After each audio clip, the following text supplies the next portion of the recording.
What is going on, everybody? James Hancock here. I'm back to talk about my top 10 favorite movies of 2023. And let me place a special emphasis on the word favorite. I'm not claiming these are the best. I'm not claiming they are better. I'm not claiming that my list is superior. This is just a reflection of my own personal taste. And if a movie that you love dearly is not included on this list, well then go make your own list. YouTube is a free platform. But before I get to my list, I should acknowledge that I think this year I saw more new releases in the theater than any year before. And probably the era where I was most movie crazy was the late 90s. But I was watching a lot of movies on VHS, DVD, Laserdisc, that sort of thing. I can't remember a year where I saw more new movies in the theater. And some diehards might be asking, like, why would you see so many new releases? Cinema is dying, movies are worse than ever, so on and so forth. And, nothing lasts forever. Perhaps movies will be eclipsed and obliterated by video games or whatever new art forms might emerge in the future. But as somebody who considers themselves to be a bit of a film historian, even if we are seeing the end times of movies as an art form, somebody needs to chronicle the final days. It's like, even if the world is ending, somebody needs to write down and record what is happening. And so I saw a lot of really good movies this year. I have a ton of honorable mentions. I have enough honorable mentions to do 3 top 10 lists. So even if we're not experiencing a golden age like we might have seen like in the late 20s and early 30s or in the early 70s, like 2 periods that I really admire, there's still so many filmmakers out there who give me inspiration, who give me great entertainment, who I feel like are kind of exploring the boundaries of transgressive entertainment and that sort of thing. So I'm very satisfied with my list overall. The only source of dissatisfaction is that there was such heavy competition for the number 1 slot. I'm still not satisfied that my list has like the right number 1 slot, because there are like 5 or 6 movies that were all in heavy competition for that spot. And every time the wind blows, I change my list. So I'm not trying to say that I'm not like committed to my top 10, but I am a little ambivalent about my final top 10. But I'll be doing another top 10 video in about a week's time with a roundtable conversation with Bill Scurry, Rob Cotto, and Marcus Penn, where maybe I'll have a chance to revise some of my choices. But that video is going to be mostly about their top 10 list, not mine. But we'll be recording that roundtable on the 29th, so that'll probably go up on the 30th, just in time for New Year's. And then at that point, I'll probably be tired of talking about those movies like for good, because I feel like award season does this horrible thing where we hear the same movies discussed so many times that I basically get to a point where I'm like, I don't want to hear anybody discuss these movies ever again. But for now, my enthusiasm for these movies is running high. But let's get into some of the movies that I wanted to see but did not see. Rotting in the Sun, Cobweb, Reptile. I saw like the first 30 minutes of Reptile and I was digging it, but I need to get back to it. Past Lives, Anyone But You, which comes out this Friday. Aquaman and the Lost Kingdom. I'm not expecting that to be good, but I'm seeing that this Thursday. The Aki Kaurismäki flick, Fallen Leaves, and the only reason I didn't see it is because I've not seen his like early Essential films, and I feel like seeing Fallen Leaves before seeing his earlier movie would be a mistake. Solar, I'm seeing that this Friday. And a movie that I just heard about, Shin Kamen Rider, which is a Japanese genre film from director Hideaki Anno, who did Evangelion. He also animated the giant warrior sequences in Nausicaa, the Valley of the Wind. But with Japanese genre films suddenly making a big splash in the North American market, I'm planning on seeing all the Japanese genre films that come out in 2024. But now let's get into some of my honorable mentions. And like I said before, even if people feel like cinema is on its last leg, or it's dying, or evolving and changing into something new like a butterfly, or rising like a phoenix, but I feel like if you look long and hard enough and throw out a wide enough net, there's plenty of reasons for optimism. I feel like people will always want to tell stories in a visual fashion, whether that's in comic books or movies or video games or whatever. I mean, in this year alone, we had a new movie by Hayao Miyazaki, Martin Scorsese, Michael Mann, David Fincher, Christopher Nolan, Ridley Scott. I mean, these are major directors, and they didn't necessarily make movies that are going to make my top 10 list, but those are directors that I feel like anytime they have new movies come out, that's reason to be excited as a film fan. But as far as my honorable mentions go, I'm going to divide them up by genre. So let's talk about some dramas and or art house. So American Fiction, that was a very strong contender for my top 10. May December by director Todd Haynes. I saw that at the New York Film Festival. Wild movie and proof that Netflix remains one of the best places to do kind of edgy dramas. Zone of Interest, it's a pretty brutal movie to watch. I mean, it's a fucking Holocaust movie, but if you like Jonathan Glazer, definitely hunt it down. Blackberry, wildly entertaining. I feel like movies about technology and business have become almost like their own subgenre thanks to movies like The Social Network. But Blackberry's not as good as The Social Network, but it's still pretty goddamn good, really funny. Beau is Afraid. I feel like if I were to give out an award for like the reckless, self-indulgent genius of the year, it would go to Beau is Afraid, because so much of Beau is Afraid was absolutely astonishing. Like that first 45 minutes or so, we're basically seeing this paranoid hellscape. The outside world is almost like a direct reflection of the interior like state of mind of the character, but it's almost like German expressionism, but in 2023.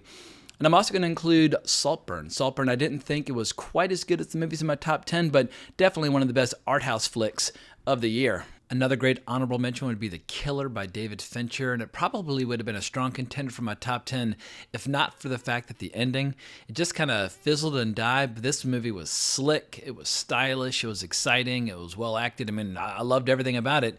It just, for whatever reason, didn't leave the world's greatest impression on me, because I feel like the movie just kind of disintegrated into nothing, as opposed to like look at a movie like Seven or The Social Network. That's how David Fincher should end his movies. And I thought The Iron Claw from A24 was well received, even if the original story that the movie is based on was much more interesting from my point of view. Now, my next two honorable mentions come from the world of superheroes, and 2023 is probably going to go down in history as the year that the superhero genre died. And obviously, people will always make movies about people in tights punching each other. Like, there's enough of an audience where people will always be tempted by the idea of possibly bringing it back. But we saw so many high-profile failures this year, movies that just lost colossal sums of money.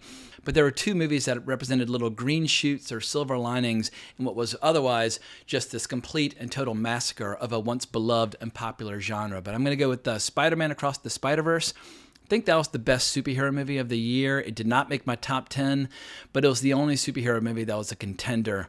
And I think probably the main reason it did not make my top 10 is I never want to hear the word multiverse ever again. And something tells me we're going to need like 3 or 4 more movies about the multiverse before people finally realize, let's stop making movies about the exact same topic over and over and over again. Like Secret Wars would probably be the last big multiverse movie, or whatever the sequel to Across the Spider-Verse is.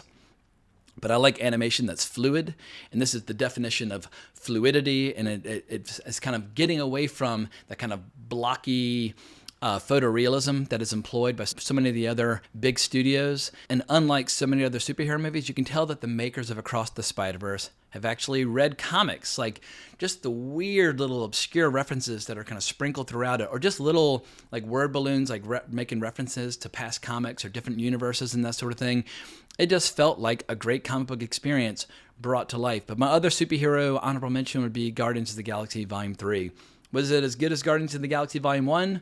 Nowhere close, but at a minimum, it didn't make me want to stop watching superhero movies, unlike some of the other superhero movies out there, which are basically genre killers. But moving on to an honorable mention in the world of documentary, The Pigeon Tunnel from director Errol Morris, all about the career of Jean Le Carré. I'm going through a bit of a Jean Le Carré phase right now because of this documentary, where I'm back to reading the books. I just watched Tinker Tailor Soldier Spy, the TV series from 1979. It blew my mind, but Pigeon Tunnel, fantastic documentary.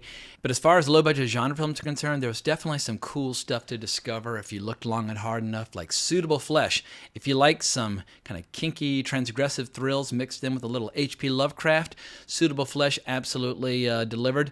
Hi, boys. I'll suck your cocks if you let me out. But it's a weird situation where I liked the movie, but I loved the trailer. I think I watched the trailer like 50 times. I don't know why. There's something about that trailer with the music and the humor and the different voices. It was just a masterclass in how to deliver a really entertaining trailer. But Infinity Pool, another edgy, transgressive horror film which had abundant nudity, and I feel like if I were to give out an award for the best nudity in horror, Infinity Pool would probably get that award. And not everybody likes to see nudity and horror, but for me, horror and nudity go together like chocolate and peanut butter, as I always say, and Infinity Pools. It was a very potent reminder of just how cool those two ingredients are when they're stirred together. I also really enjoyed Outlaw Johnny Black. If you want to see a little kung fu mixed in with blaxploitation in the Western genre, it absolutely will deliver. Didn't the Bible say to turn the other cheek? I don't know. I mean, probably, yeah. And as far as martial arts go, or just like full-blown brutal action, Sisu is a strong contender for my top 10 as well. It almost made it, but if you like watching Finnish action flicks about one guy basically taking out like 50 to 100 Nazis in the most brutal fashion possible, Sisu will absolutely deliver. Now, on the whole, 2023 was an absolutely terrible year for big budget movies. We saw so many movies crashing and burning. Movies that had budgets anywhere between like $200 and $300 million. And it's like, yeah, when those movies fail, it can change the trajectory of studios forever. But there are a few big budget movies that I did enjoy that almost made the list. And when I say big budget, I'm basically talking about movies that are $100 million budget or more. I mean, 100 million, that's not quite the same landscape or the same discussion as like a $300 million movie like Indiana Jones and the Dial of Destiny. I mean, it's still totally absurd that they spent that much money on that flick. But when it comes to big budget movies, I really enjoyed John Wick Chapter 4. Like, maybe it's not consistently strong throughout, but when it's good, holy shit, it's real good. Super Mario Brothers, I thought it did an excellent job of capturing just the flavor and the joy of the Super Mario Brothers franchise. And I hope we'll see a lot more Nintendo adaptations by Illumination moving forward. I don't want to see live action adaptations of Nintendo games. I feel like late 80s and early 90s Nintendo games are the perfect fit for animation. You don't have to really even change a thing. So hopefully Nintendo will continue to aggressively push for animated adaptations of their classic games. Ferrari was a weird movie where it doesn't feel, it's not quite an art house movie, but it's not quite a big budget movie. It had a $100 million budget, but it almost has kind of art house pretensions. And I feel like it wasn't art house enough for the specialty crowd, and it wasn't mainstream enough for the mainstream crowd to be a success like Ford v Ferrari, but might be Michael Mann's final feature film, so it definitely deserves to be included in the honorable mentions. And Mission Impossible Dead Reckoning Part 1, was it as good as the one that came before? Not even close.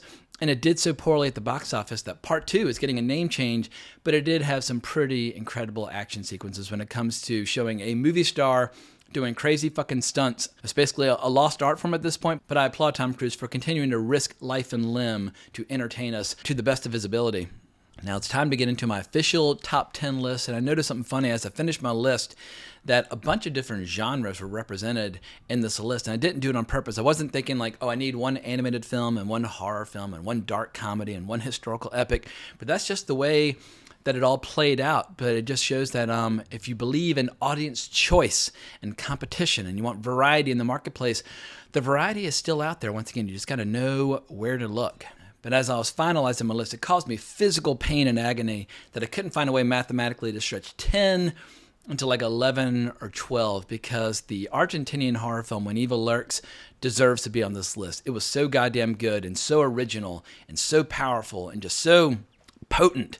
But I've only got room for 10, and so in spirit, When Evil Lurks is on this list, but I've only got room for one horror film, which we'll be getting to soon.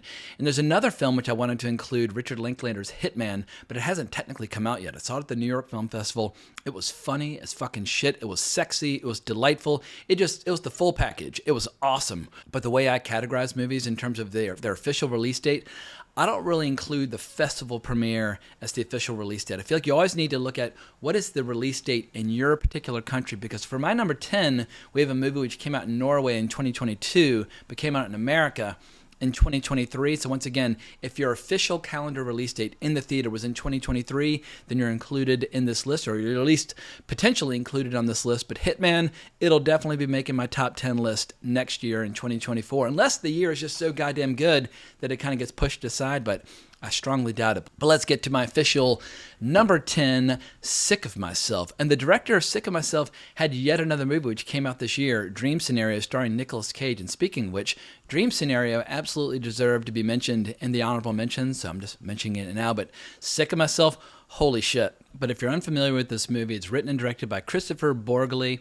and it is the definition of just a savage, withering satire. And it's one of those movies that employs a style of humor where you don't necessarily laugh out loud, but instead you kind of want to crawl off into a corner and just die of shame and embarrassment, because no matter how ridiculous the behavior by the characters might be, if we're being honest, we will all recognize a little bit of their behavior in ourselves. It's in a movie that employs some of the most intense horror imagery imaginable, but it's all for the purposes of making fun of people. And without going into too much detail, you basically have a character where, in order to compete with all the attention being received by her boyfriend, who's an artist, she decides to take a medication that results in her being completely, totally disfigured and slowly but surely just rotting and falling apart. And I think There hasn't been a better comedy about just the fucked up narcissistic behavior of people who crave fame and who crave attention. And obviously, due to social media, we live in an era where everybody craves attention. It's an attention-based economy. I mean, here I am on YouTube ranting and raving about my favorite movies. I am hoping for a little bit of attention for this video. But I feel like anybody who has ever perhaps overindulged in social media or podcasts or YouTube channels or whatever, this is a movie that we all need to see and kind of wrestle with and reckon with, because it's the perfect savage and ruthless portrayal of the strange and interesting times in which we live. But let's move on to my number 9. I'm going with the Australian horror film Talk to Me, a movie that was only made for $4 million. Then A24 swooped in, won the bidding war. And I missed this movie when it came out over the summer. I think I was traveling. I can't remember why I didn't see it when it first came out. But due to the recommendation of editor Paul Murphy, who lives in Australia, he told me that it was fantastic. I hunted it down, and goddamn, I love seeing a horror film where with very limited resources, you get basically champagne for the price of beer. And I love a horror film that also knows how to establish their ground rules while keeping the running time short. And I think some of the party scenes in this film where we see everybody screwing around with this goddamn hand, which allows you to communicate with the dead and be possessed by the dead, some of the most authentic footage that I've seen in a horror film in quite some time. Like, a lot of horror films feel very retro or old-fashioned or very derivative. You can tell, oh, they're paying homage to this film that they love, or they're paying homage to that film that they love. This movie felt so fresh and so original and was so disturbing, because when you're watching teenagers having a party where they're posting everything online, it feels so true to life. But what we're seeing is some of the most horrifying, fucked up shit imaginable. And best of all, this is not a movie with a happy ending. They do not restore the status quo. Good does not triumph over evil. It goes to the most apocalyptic place imaginable by the end of the movie. And so the filmmakers who made this, Danny Philippou and Michael Philippou, whatever they do next, I will be first in line. Goddamn, like the next great generation of horror filmmakers might have arrived. So if you're a horror fan, if you've not seen Talk to Me, definitely do so. But moving on to my number 8, we're going to go with Hayao Miyazaki's new film, The Boy and the Heron. And is this movie his best? Nowhere close. I mean, for me, I did actually an Every Film Ranked video about Hayao Miyazaki a couple weeks ago, but like, for me, his best movies are movies like The Wind Rises, or Nausicaa, The Valley of the Wind, or Spirited Away, or Princess Mononoke. But I think Hayao Miyazaki on his worst day, and this is not his worst day, but even on his worst day, he's still the best animated director like in the world, perhaps ever. I mean, I've got a lot of animated filmmakers that I love and admire, people like Bill Plimpton or Ralph Bakshi or the Fleischer brothers. I mean, there are a ton of great animated directors, or Jan Svankmajer, but I think Hayao Miyazaki is perhaps the best to ever do it. And this might be his last movie. He's in his early 80s now. And I was just absolutely enthralled by this. I saw it not once, but twice before I reviewed it, because I was tired the first time. I was like, you know what? This is Hayao Miyazaki. I'm going to do this right. I'm so glad that I did, because the second time through, it really had just a massive impact on me. There's never been a more beautiful, peaceful, tranquil filmmaker, like basically ever in the world of animation, or even in live action, who then is able to just let his imagination just completely, totally run wild and show us imagery that we've never even imagined before, never even been able to conceive of before. So if you're a fan of animation, especially traditional 2D animation, The Boy and the Heron, I think it mops the floor with every other animated movie that I saw this year. But next up on our list for our number 7, we've got Martin Scorsese's Killers of the Flower Moon, a movie which was a little on the long side, but it was absolutely fascinating. It was basically like a Prohibition-era gangster movie mixed with a Western, and I just thought it was absolutely fascinating. When you're doing like a ranked list or handing out awards, I don't feel like you should give out awards based on an individual's career up to that point. I feel like you should judge each film on its own merits or lack thereof. But this feels like one of those movies that Martin Scorsese's been building toward for 60 years. I mean, Martin Scorsese did his first kind of experimental short film in the late 50s, and throughout the 60s, a lot of short films, and by the late 60s was directing features like Who's That Knocking at My Door? I mean, he is a true living legend who's been making movies. If you take the entire lifespan of movies, going back to like 1895, Martin Scorsese has been active for half of the entire lifespan of the art form itself. There are not a lot of directors who can say that, and also not a lot of directors who can say that are still making damn good movies. So everybody's mileage may vary when it comes to the overall emotional impact of the movie. I mean, my favorite Martin Scorsese movies remain those from the early 70s up through the mid 90s, but goddamn, Killers of the Flower Moon, it was a true epic saga. The only epic saga out there that I liked more than Killers of the Flower Moon this past year was my number 6, Oppenheimer, from director Christopher Nolan. And I remain in awe of the success of Oppenheimer. How many filmmakers can you think of that can make a 3-hour historical epic with basically no action apart from one explosion. A movie about science and politics and war and history with a little bit of skin thrown in for good measure, and then can turn it into a billion-dollar hit. I mean, that's like David Lean from the early 60s making movies like Lawrence of Arabia, or the late 50s like The Bridge on the River Kwai. There are just not a lot of directors who have the prestige and the ability to deliver entertainment value that can even mount a production like this and then deliver. And he kept the budget small. I mean, the budget was like $100 million. I think this represents the future of cinema. If cinema is going to survive and remain relevant, the budgets have to come down. If you're making a movie for $300 million, then you basically go to like the gutter when it comes to like what you're willing to risk in terms of the overall product. Like, no one's going to make a $300 million movie that takes one creative risk. But at $100 million with a director like Christopher Nolan, you absolutely can, because Christopher Nolan now, he's bigger than any individual franchise. Obviously, he made a name for himself doing Batman movies, but he's one of the few directors out there right now where his name and his style and his prestige is such that he's become a franchise unto himself, and the world is his oyster. He could easily make movies for 20 to 30 more years, and if cinema is going to remain relevant as a form of entertainment and as a form of artistic expression in the decades to come, it'll be because of the work of directors like Christopher Nolan keeping the art of cinema alive and well for future generations. But let's get into my top 5 with the movie that won the Golden Palm at this year's Cannes Film Festival, Anatomy of a Fall, directed by Justine Triet. I absolutely loved and adored this movie. I feel like it's the perfect definition of just smart, world-class entertainment.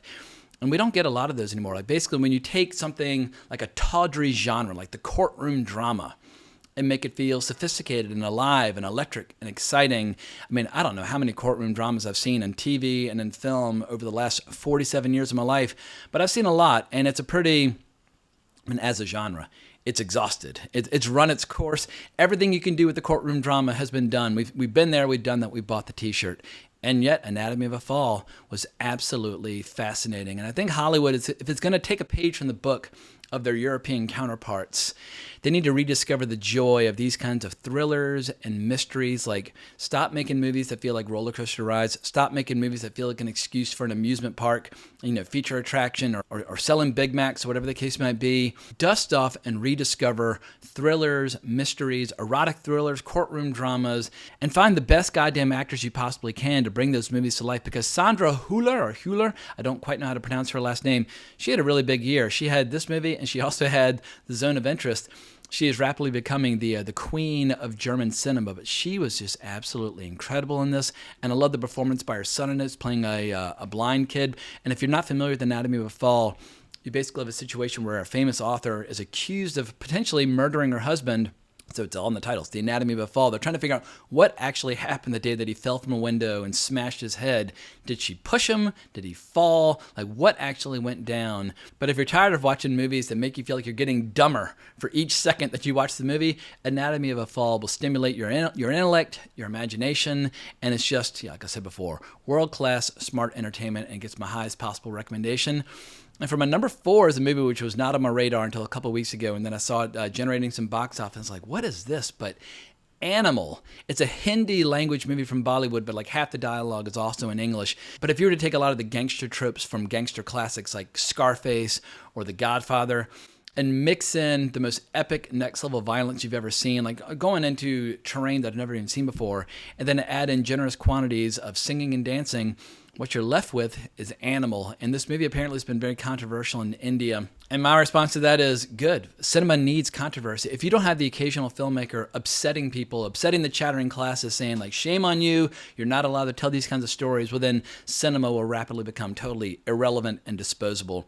I'm not saying that every single movie needs to take people to the edge and look into the abyss, but you need a couple of those movies, especially with a movie as wildly entertaining as Animal. The star of the movie, Ranbir Kapoor, has so much goddamn charisma and so much star power, it'll make your head spin. I mean, I'll be watching all of his movies from now on, and I'll definitely be going back and watching some of his classics. And director Sandeep Reddy Vanga, whatever he makes moving forward, I'll be there day one. And I'm actually seeing a new Indian action movie on Friday. And, in 2024, we actually are going to have some giant gaps in the release schedule due to last year's strike, which is going to leave an opening for movies from South Korea or China or Japan or India. So Animal made me aware of the fact that I don't need to rely upon Hollywood for content to review on my channel. I can review any movie that I like from anywhere around the world. So yeah, Animal, that was probably the most fun I had at the movies all year because it was such a surprise. It came out of nowhere. I was not expecting it at all, but goddamn, Animal knocked me flat, and it absolutely deserves a spot in my top 5. And for my number 3, we have yet another movie from the Eastern Hemisphere, which I was not anticipating liking as much as I did. But Godzilla Minus One from director Takashi Yamazaki, a director where, with less than $15 million at his fingertips, he managed to deliver the best blockbuster of the year. It just shows how, if you want to have a blockbuster experience or blockbuster entertainment, you don't need $300 million, you don't need 2, you don't even need 1. What you need is creativity and style and imagination and interesting characters and an interesting screenplay. My big complaint with a lot of the Hollywood Godzilla kind of licensed movies in recent years, which was, I guess, Godzilla, Kong Skull Island, Godzilla King of the Monsters, and Godzilla versus Kong. The characters are just terrible. I mean, I think Kong Skull Island probably had the more interesting characters of the 4, but Godzilla versus Kong is one of the dumbest movies that I've ever fucking seen. When you have characters that you don't care about saying and doing stupid things like flying to the core of the planet for reasons that I can't even remember. Like, I'm not going to care about people dying when a building falls on them or Godzilla steps on them if I'm not invested in them as people. And if you're going to make a blockbuster, even if like the special effects and the action of the feature attraction, you need emotion, you need heart, you need soul. And Godzilla Minus One delivered it big time. I have no idea what Takashi Yamazaki's ambitions are as a filmmaker or what genres he wants to explore. If he makes more Godzilla movies, hell yeah, I'll absolutely go. But if he wants to make character-driven dramas, that's cool too. But Takashi Yamazaki, he's a new filmmaker who's now on my radar, and I'll be following all of his movies henceforth. And I went in to see Godzilla Minus One totally fucking exhausted, and yet by the end of the screening, when the classic music from the '54 original kicked in, I was quite literally like stomping up and down in my row. Luckily, my row was all to myself, but I was stomping along to the rhythm of the music as Godzilla and these ships were all gathering to do battle. And if all the producers and creative execs and studio heads in Hollywood are scratching their heads right now wondering how Godzilla Minus One is able to stay in the top 5 for a domestic box office for week after week after week, they should all go see it, take notes, and realize the whole model, the whole entertainment model that is being used right now in America needs to change, because I feel like these giant movies that are made for like $200 million, they're trying to appeal to everybody all at once, and as a result, they end up appealing to nobody. My attitude is, whether you're making a Lord of the Rings film or a He-Man movie or Transformers or whatever, figure out who the target audience is that loves this stuff and has been loving it for decades, and make movies and or shows that are so alluring that you'd be willing to skip the funerals for your own family members in order to see the movies when they come out. And I've never understood this practice of like where you see a comic book series or a video game series or whatever the case might be that has a diehard fan base, and then trying to broaden the appeal and diluting it and defanging it and declawing it. And as a result, you end up destroying that which you were trying to adapt in the first place. I feel like make the best possible movie you can to appeal to the diehards. Invite everybody to the party, but if you're not appealing to the diehard fans, well then, what are we even doing here? So yeah, Godzilla Minus One is my number 3 movie, and I have absolutely no second thoughts about it whatsoever. It is absolutely showing Hollywood how it's done and rubbing its nose in the fact that they have kind of lost the thread when it comes to making really satisfying blockbuster entertainment. But it wouldn't be a top 10 list without a little shock value and a little SEX, which brings us to Poor Things from director Yorgos Lanthimos, starring Emma Stone and Mark Ruffalo. This movie made me laugh like hell. I found it to be arousing. I found it to be stimulating to the imagination. And when it comes to movies that have a feminist streak kind of running through it, and Poor Things absolutely does, I think everything Barbie tried to do, Poor Things does better. You probably have noticed that Barbie was not in my honorable mentions, and it's not in my top 10, because I think if you compare Poor Things to Barbie side by side, Barbie just seems idiotic. I mean, first and foremost, I've never cared about Barbie whatsoever. When I was a little kid, I thought Barbie was stupid, and as a bitter old man, I still find Barbie to be stupid. But Poor Things, I found to be absolutely fascinating. It's like a Frankenstein story with a beautiful woman, and Emma Stone, I think this is the best work of her career. She is just fearless. She is ferocious, and I think she's rapidly accumulating one of the most interesting filmographies of any actress out there. So I know there are plenty of people out there wagging their fingers in disapproval, like, how dare you make an entertaining, funny, sexy movie? Like, you know, we prefer our movies to have no flavor whatsoever. But I think Poor Things is evidence that Emma Stone not only has incredible taste, but she remains one of the most fearless movie stars out there. And Yorgos Lanthimos, I think the sky is the limit for his career moving forward. I mean, The Favorite was his first movie that actually generated box office. But if you look at Yorgos Lanthimos' entire filmography up to now, and I still have one or two that I need to see, but when it comes to, off the beaten path, provocative European directors, he's definitely got more heat on him than most directors out there. I mean, Dogtooth, The Killing of a Sacred Deer, The Lobster, these movies are all absolutely required viewing, and Poor Things is as well. So yeah, I absolutely fucking loved it, and I recommend that everybody hunt it down before it leaves theaters. And it probably could have been my number one choice for the year. My only grievance against Poor Things is that it kind of overstays its welcome, and it misses the opportunity where it's building to a very natural, organic, emotional climax for the story, and then it just keeps going for like another 20 or 30 minutes. Otherwise, Poor Things probably would have been my number one. But for my number one, I'm going with a movie where I feel like for what it was trying to achieve, or what it set out to do, or the type of story I was trying to tell, I think it's kind of a perfect movie, and that is The Holdovers from director Alexander Payne, where it almost feels like he looked at his favorite filmmakers from the late 60s and early 70s, filmmakers like Hal Ashby or Mike Nichols or Arthur Penn, and he was like, you know what? I'm going to make a movie that feels like it could have come from that time, but at the same time still has like the gloss and the production value of a modern movie. But I didn't even know that directors had like the talent or the ability to even make these kinds of movies anymore.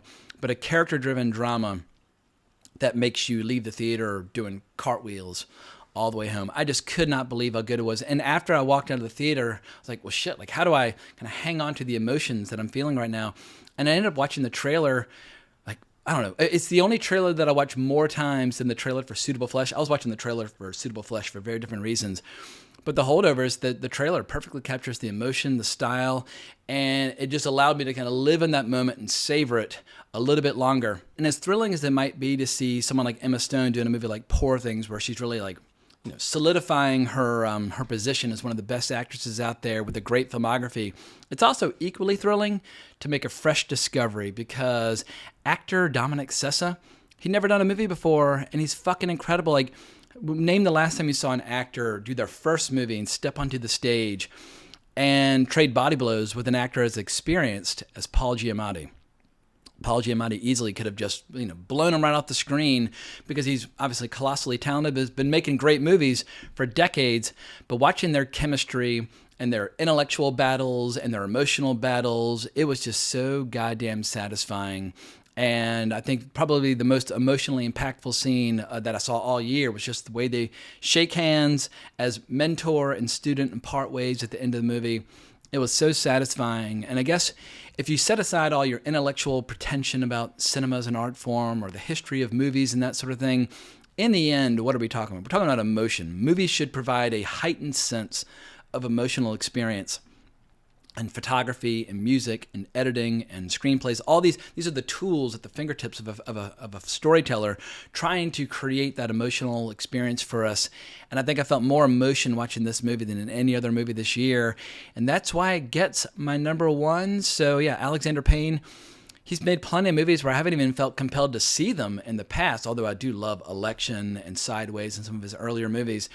But it almost feels like he's like, you know what, I'm getting up there in age. It's time to make the best movie of my career and show everybody what I'm capable of. So Alexander Payne, in his 60s now, suddenly doing the best work of his career. So I'm fired up for whatever he might do next.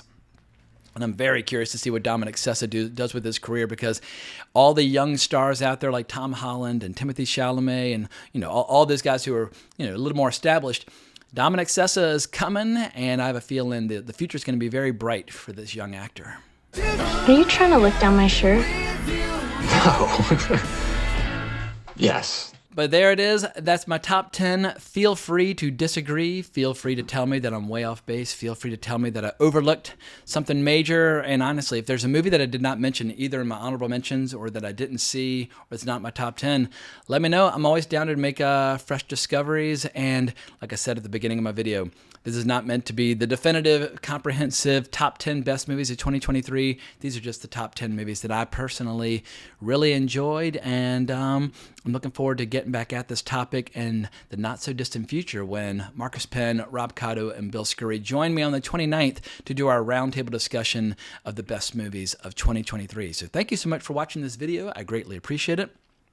Please consider liking the video, subscribing to the channel, hitting that notification bell, and hunt me down on Twitter at Colbrax. But I hope everybody has a very, very happy holiday, Merry Christmas, Happy New Year, all that good stuff. But more importantly, as always, onwards and upwards.